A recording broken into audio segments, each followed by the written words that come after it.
મારા માપના કપડા બતાવજો ને. અરે 2 મિનિટ ખમો ભાઈ, હમણાં હું હે ને વેપારીને પૈસા દેતો આવું.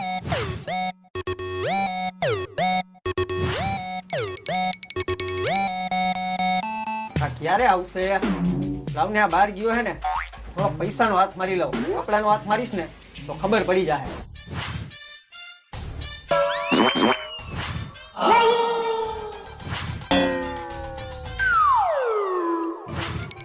ભાઈ હિપહોપ ટી-શર્ટ હે?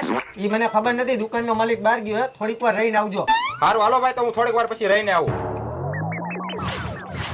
હા છે કામ ભાઈ. તો શું કે ભાઈ, કંટાળો તો આવતો ને? ના ના ઓ વાંધો નહીં ભાઈ. મારા ગયા પછી કોઈ ગ્રાહક તો નતો એવું ને? ભાઈ, ગ્રાહક તો આવ્યું હતું પણ મને કપડા દેખાડતા નતું આવડતું ને એટલે ઈ પાછો વયો ગયો. એલા ભાઈ, ગ્રાહકને પાછો થોડો જવા દે ભાઈ. હું નતો તો મારા ભાઈને કહેવાય ને, નીચે કોમ્પ્યુટરના છેડા દીએ છે.